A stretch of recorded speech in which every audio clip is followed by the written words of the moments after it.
Welcome to Bandit's Keep Actual Play. I'm Daniel. In this episode, we're continuing my original Dungeons & Dragons solo campaign using Chainmail and Outdoor Survival. Well, the wolves and the foxes, they haven't had the best day, let's say, and they've decided to press on. Well, pressing on, they encountered cockatrices, finally, but now the party is in a much worse place to fight them. Not having their shields they built, not having most of the fighters, they're doing it anyways. We came here to get the treasure. We're going to. This is probably dumb, but we're going to risk it. We're going to shoot because we got oil and stuff ready. And we're going to have two characters throw oil and a third one throw the torch. Let's hope for the best here. This is probably not a good idea. All right, so longbow.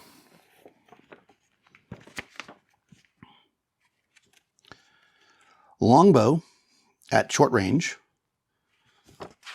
versus Lightfoot, who is only one die per man, with a 4 through 6 hitting though. So that's pretty good. And then remember the bow, because we have a full round and they're not moving, they're going to get to shoot twice. So two dice, 4 through 6 hit. I don't have a dex bonus, right? It says this longbow +1. That's because they're dex. Okay, so hold on. Let me do this out so you guys can understand it all. So longbow against Lightfoot is 1 die per man, 4 through 6 hits. Okay?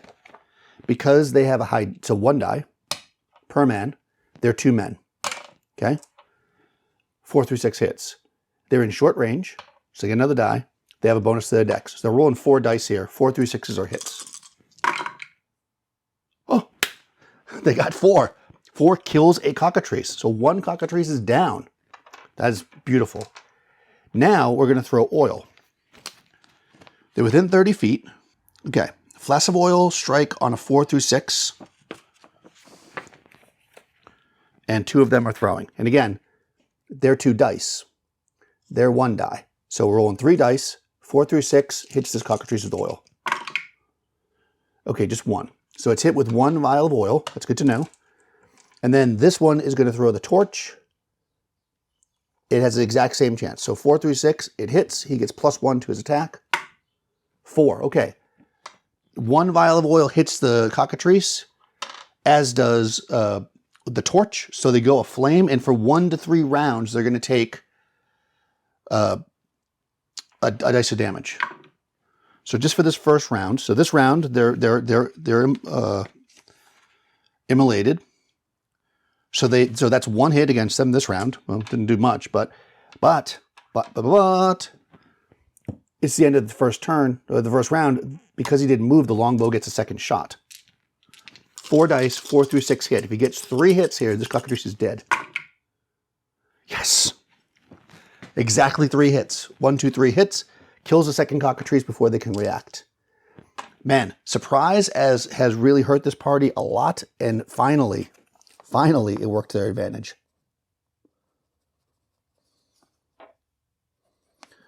Okay, there's only 1 cockatrice left. I mean, they don't know that, but I do. So, you know what? It makes sense. Well, they're in the hallway. I'm wondering, let me just oracle this thing a little bit. Is this the cockatrice lair now? This door right there, a closed off room. It makes sense that the cockatrice might have been coming out of that door and we're surprised. I'm going to say even chance. It is. Okay. So the cockatrice opens the door. How they do that, we don't know. They close the door. The party surprises them, kills those 2. 1 cockatrice remains in that room. Of course, they don't know that, but I do. That was turn 4. Turn 5, being smart, the party moves down and they listen. There's going to be an important check here. I have 1 elf, 2 regulars. Do they hear that last cockatrice in there? The elf does. Okay. They know it's in there. So what we're going to do is this. Same as last time, except one person's going to try to open the door. Yeah, that's dumb. No, because we trust the bow of the archer, that's probably bad. They're going to shoot. They're going to throw oil. these two will open the door. Because the oil will help us next turn, just in case they're not dead. The chance of them killing it is pretty low, but you never know. So let's see, if 2 dice can open this door, we have a chance to surprise the cockatrice. They don't open the door. Boom, they bang against the door. The cockatrice is not surprised when they open it the second time. So, how far away is this cockatrice? 7, which is further than it really can be in this room. So we'll say it's just as far away as it can be. It's up there. The door busts open. And then we're going to roll initiative. So, black is a cockatrice, white is the party. Cockatrice wins. They choose to move first. They move. However, because he's ready with the bow, and they're also ready, I can do pass-through fire. So they're still going to get to do their thing, but the cockatrice is going to move up and be in a melee. So number 1, let's throw the oil. Okay, they hit with 1 flask of oil. And then I didn't say it, but they should have had flaming arrows, but they didn't. 4 through 6 are hits. I need 4 simultaneous hits to kill the cockatrice. Yes! All right, I think this elf might be the new hero. That halfling was kicking butt early on. The cockatrice, as the cockatrice charges forward, the pass-through fire hits it, as does a flask of oil. And it's down.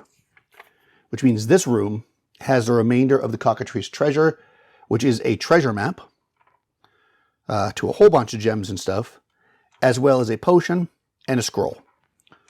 So they scoop that stuff up, and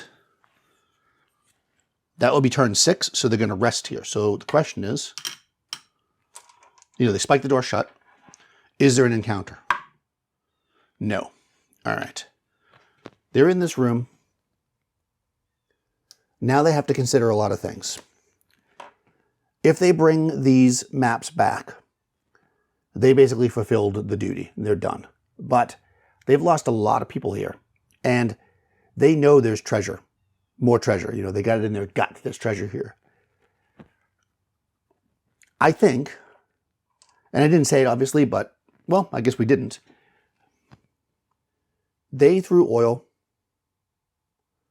Okay, so they've got a little bit of oil left. All right, what we're going to do, which is pretty risky, I think, is... Actually, I'm going to use oracles, I'm not sure. We're going to give there's going to be a couple things they might do. Number 1, will they walk out of the dungeon now and conference with the guys up top and try to convince them to come back in, showing them some of the treasures that they got and explaining that they killed the cockatrice and there's just one more thing down there to kill for a massive score. This will require paying them a way more, but it might just be worth it. So will they do that? Yes or no? Yes. Okay. That's what we're going to do. Now, we're going to go up top. Since the treasure they got was a potion and maps and scrolls, it's not that cool looking. So what we're going to say is a couple of things. Number 1, I'm going to say that's not going to benefit them very much at all. However, we will check to see if anybody has... Okay, they've got a good charisma with 13. No, 5. No. What's their charisma? All right. With a 13 charisma, let's see if they get any kind of bonus to trying to convince these guys. They're going to get a bonus because they're offering them more treasure, of course. But they also are telling them that effectively all these other guys died and do you want to come down and deal with it. All right. So charisma, 13. +1 loyalty. Okay, so I'm going to call that +1 reaction for me. So I think what we're going to do is we're just going to roll a straight reaction roll. Let's just keep it simple. We're going to use the reaction table here. We're going to say it's a wash. Yes, there's treasure, but there's also a lot of death. And we'll see if we can convince a number of them to come in and help. Here we go. 8 + 1 is 9. 9 is accepts offer. Okay. So these guys I'm not going to make character sheets for. We know what they are. They're light horsemen, which means they're not wearing plate or anything. They're basically in chainmail. They've got, we'll say, swords, We know they have crossbows because I already said that. A couple things we want to do here. Number one, I didn't do this, but what did we offer them? So I'm going to say between 1 to 600 gold pieces a piece to do this. It's a lot of treasure, but again, I think the party's kind of unhappy with their situation here. 4. Okay, so they're offering up 4,000 gold pieces. That's probably not worth it, but that's what they're going to do. That's what it took to convince the group to come. And they now have 10. A little note here. They're going to have 10 horsemen that are going to come in with them. They're going to leave. They have 2 pack handlers, which I probably forgot to mention before. That will stay up top. But they're going to have 10 mercenaries. Their base morale, because they are light horse, 6. So their morale is 6. And remember, you got to roll over that. And they get a +1 because of the person who convinced them. But we are spending 4,000 gold pieces on these guys. We'll say it's not going to be extra. That's just what they're going to pay them. Just to keep it neat. That seems pretty good. And that will go to the mercenary group no matter how many survive. So that's what they're getting. They're going to have to trust the player characters on this. And they are, I guess. All right. I'm going to say they're going to stay outside for the night and rest. So let's roll for a wandering monster in the woods. None. Okay. Day goes by. One of the reasons why I'm doing that too is because I want to recoup all our spells. Okay, so everybody's resetting their spells. The mercenaries are going to basically fight with, well, they have lances. We'll just say we can use them as spears. That we can get second row stuff. So they're gonna have spears. There's 10 of them. We're gonna put 5 in front and 5 in the back, right? They're gonna guard the magic users because that's where their money's coming from. And let's do this. Okay, Dungeon Delve Day 2. In search of black pudding and ochre jelly. Let's see if we can do this. Turn 1. Again, they're going to move to here. Actually, they want to go over there. Is that faster? No, it's not the same. They're going to do what they did before. Of course, this door's open, so they can go all the ways to here in the first turn. On turn 2, I'm going to roll to see if there's an encounter. It's at the end, of course. There is going to be an encounter at the end. So, 1, 2, 3, 4, 5, 6, 7, 8. So just on the other side of this. Okay, and let's roll for surprise. Nobody's surprised. The distance is 50. And let's see what we encounter.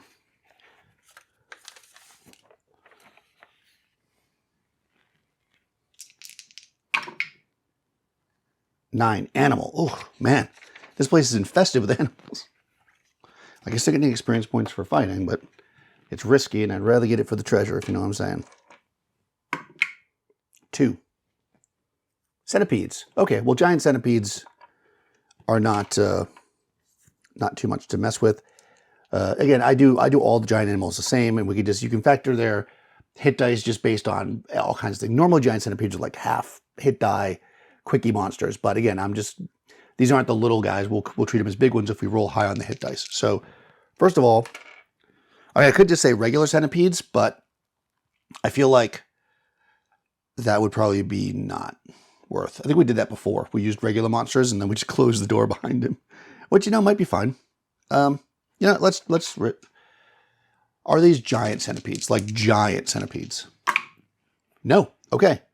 So they're big. Obviously, they're monstrous. Otherwise, it wouldn't be worth fighting. So, but they're probably like a foot long or something, which means we'll make them half a hit die and we'll just determine how many are there. This is probably going to be where we're going to use up some of this oil. So normally the monsters are,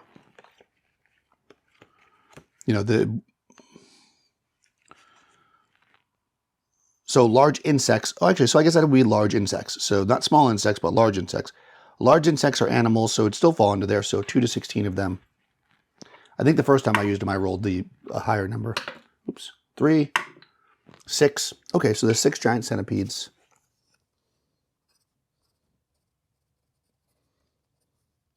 They're half a hit die each. And they're going to be light foot. They're 50 feet away. Which way are they? 1, 2, 3, 4, 5, 6. Okay, so they're coming from down here. So somehow we hear them. So maybe we got to the edge. That would make more sense. Just logistically, it would make sense that we just got to the edge and they were coming down there. All right, so do we want to waste time on these guys is the question. I mean, they're half hit die. So they don't look like much, but these kind of things can be problematic. You know what? Let's see who wins initiative. Because if we win initiative, I'm going to say things like that aren't going to be that fast. So what we're going to do this. Okay, we win initiative. So what we're going to do is we're just going to hurl a flask of oil into the center of them. Hits on 4 through. They're too far away. So we're just going to spill a flask of oil on the ground and light it on fire. That doesn't require anything. That's part of the movement phase. So, you know, again, if we come here, we splash oil on the ground, we light it on fire, then we just keep going, they're going to stop. There's no way they're going to follow us with that. So that'll be the end of turn 2. We did have to use up an oil, but I'm going to put them all on one sheet. We use 4, 5. We've used 5 so far. But I think that it was worth it. So let's see what's in the next room. What we're looking for is something good. Oh, interesting. Another entrance. All right, so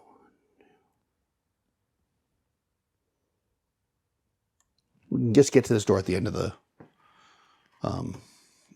turn. It's turn 3. So on turn 4, we're going to listen at the door. Again, one of the white die is the elf. Okay, we hear nothing. We're going to push the door open. Can't. So whatever's in there is not going to be surprised if there is something in there. Let's see. Is there a monster in there? No. All right. All right. We don't do it again. Trigger a wandering monster check. Okay, a wandering monster is going to come. Okay. What monster is it? 9. 9's animals again. A lot of animals here. That's like the default. Yeah, animals. They're not surprised, obviously. Are they going to surprise us? Yes. That means they are... Okay, they're 40 away and they're surprising us. So are they coming? They could come from any way. I mean, I already rolled there's nothing in the room. But, you know, it could be cool if they're from the room. So let's say 1 or 2 they're in the room. 3 or 4 they're from the north. 4 or 5. What am I doing? 1, 2, 3, 4. I'll roll a d4. 1. Actually, they're in the room, yeah. So what are they? It's another animal. Let's see. Let's roll on the animal chart. Hopefully no more apes. I think that was actually centipedes again. Oh my God, more centipedes. Okay. All right, so this has got to be a centipede nest, right? So we're going to call this max. You know what? Let's do this. Are any of these, and I think likely, is there going to be like a mama centipede in here that's like, let's say, between 2 to 4 hit dice?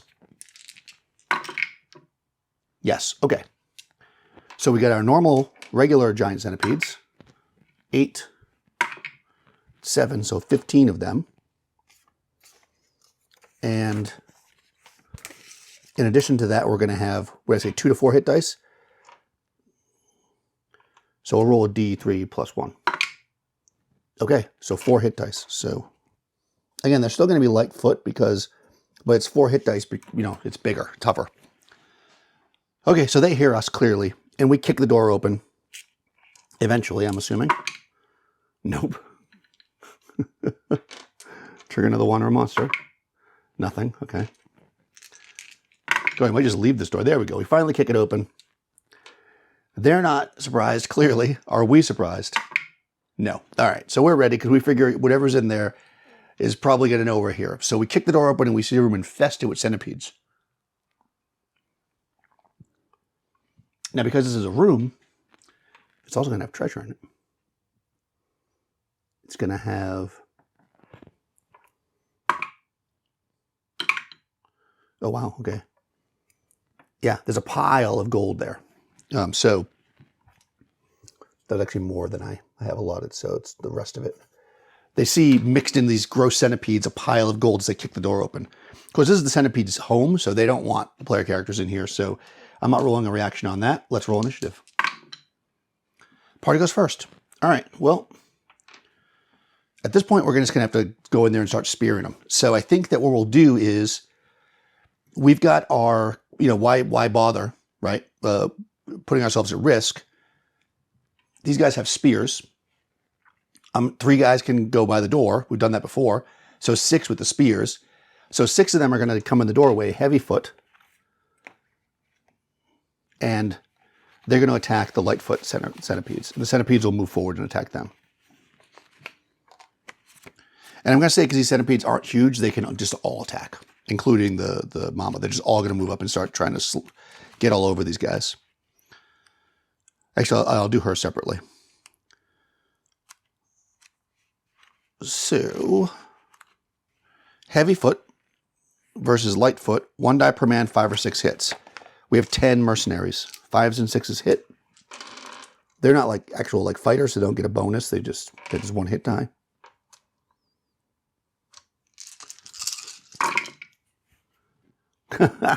Well, it's the first time in the dungeon. They don't hit anything. But the centipedes get to attack them. They are lightfoot versus heavy foot, which is 1 die per 2. Which means between the regular centipedes, we've got, well, I'll just put them all together. There's 15, plus the mama is 19. So that's not quite 10 dice. It's 9 dice. They need 6s to hit. Nothing. Okay, so this first round of combat is just basically things poking at each other. Round 2. Party. That was much better.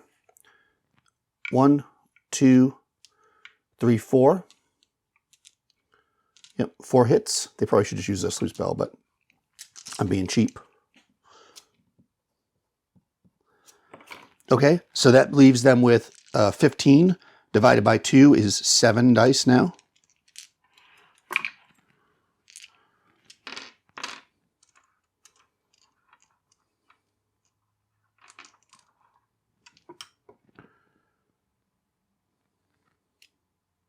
Oh, they're only half a hit die. So that would have actually taken out 8 of them. Okay. So 8 hit dice are gone. So that leaves only 7 half hit dice, which is basically 6 full hit dice. So 10 full hit dice, and they're 1 per 2, so we get 5 dice. Ooh, 6 though kills one of the mercenaries. So 1 merc is down.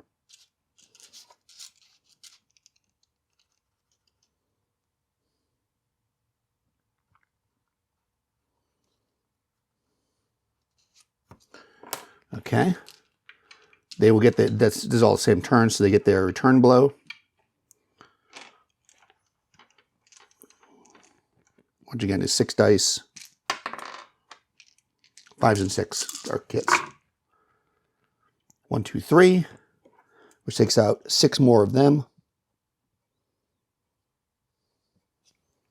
So that's a total of 14. There's only 1 small one left, which basically just leaves the mama. All right, well, they only lost 1, and they're trained soldiers, so they're not going to make a morale check at this moment, but we can do another round of combat. Basically, the mama is 4 hit dice. The little baby one's not going to matter at this point. They're 4 hit dice, so they get 2 dice. 6s are hits, or kills, rather. They get 1 more. Another mercenary goes down. But again, they can reform their rank, so they're not actually losing any dice. They get 6 dice. 5s and 6s are hits. They get 1 hit against, well, that actually kills the little one, we'll say. And so the mama still has 4 hit dice left. She attacks again and kills another mercenary. Okay, that is actually, I gotta check their numbers here. I think if they lose 1 more, their morale. They at 33% loss. So they lost 3 out of 10. I'm going to say they won't make the morale check yet. But at the very least, they get to attack this round.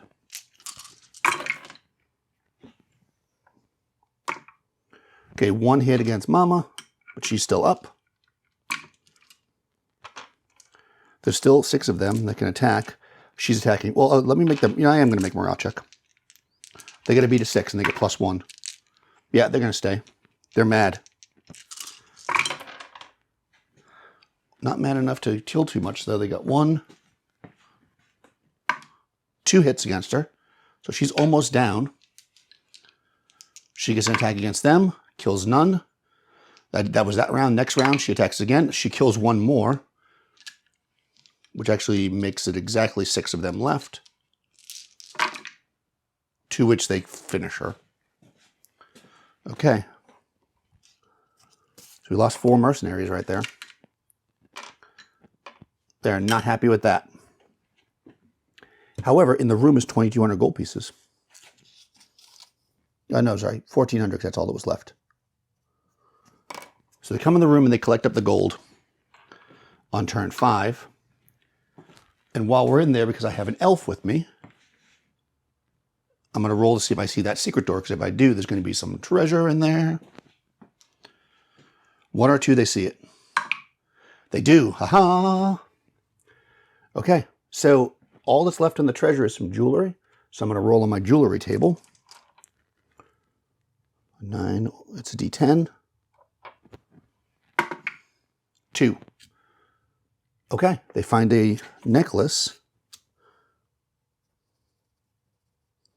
worth 1,200 gold pieces. Okay. So, of course, at this point, they've recovered 2,600 gold pieces, which isn't even enough to pay the mercenaries. But, I feel like because the mercenaries succeeded in their morale check, they're going to stay.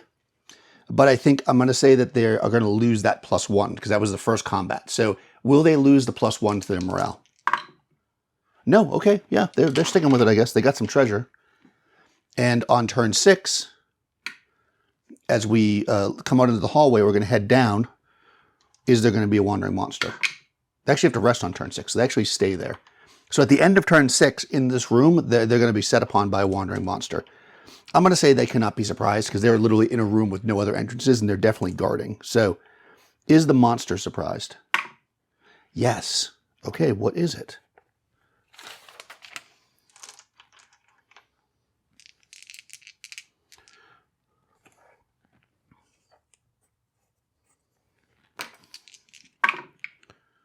$11. Ochre jelly. Oh, man. All right. So this ochre jelly, which maybe the ochre jelly hangs out with the... Oh, maybe it eats the centipedes. So this ochre jelly comes wandering in, thinking it's going to eat some centipedes nice and easy. And when it does, it's like, whoa, there's somebody here.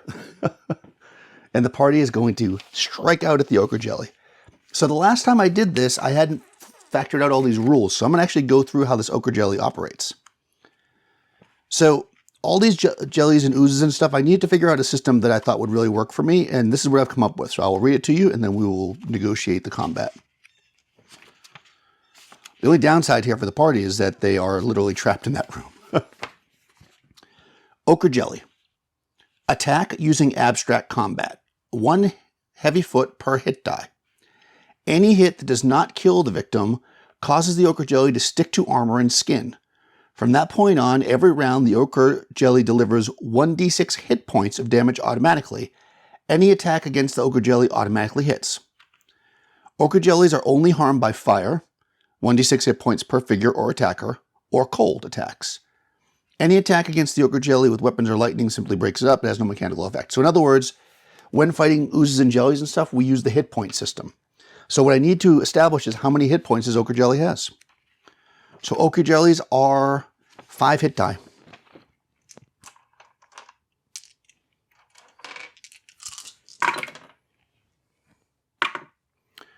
Okay, so this ochre jelly has 10, 11, 12, 13, 14, 15 hit points, which I will actually keep track of on dice up here, just because I feel like that's a fun way to do it. So that's 15 hit points. It wanders in, it is surprised. The entire party, which is 6 mercenaries, plus these guys are all going to attack it with fire. So here, again, I think surprise is what's going to save us. They are 2 men, right? Because it's per figure, right? They take a d6 per, it automatically hits. So 2, 3, 4, 5, 6, and then 6 more. So it's actually going to take 12 dice of damage. So unless I roll really terribly here, I think we're going to kill this thing pretty easily at this point. 3, 6. I'll do 6 twice. Oh, I rolled pretty terribly. 5. 5. And then 3. I mean, it's impossible now for me to not do it because I'm rolling 6 dice. Yeah, that's more than enough damage. So this thing comes creeping in. And effectively the party's just like, kill it! And then they just start burning it with fire and the ochre jelly goes down. Okay. All right. They've got one more really tough foe to beat. And that actually bolstered the morale. So if they had lost that +1, I would have considered giving it back at this point. Also at this point, this fire is burnt out. And we start over. If you've been enjoying these videos, I hope you have, you got to the end. Please do like and subscribe, do all the good YouTube stuff. Also check down in the description below. You're going to find links to most of the stuff I use for these. If you have questions about other things, you see me using something, let me know. I will try to find a link for you. Down there, you're also going to find a link to my Patreon. Sign up there, support the channels. Also down there, you're going to find a link to Unchained, which is my own combat system, kind of a hack of chainmail, if you will. And that's really what I'm using for these episodes. I'll talk to you soon.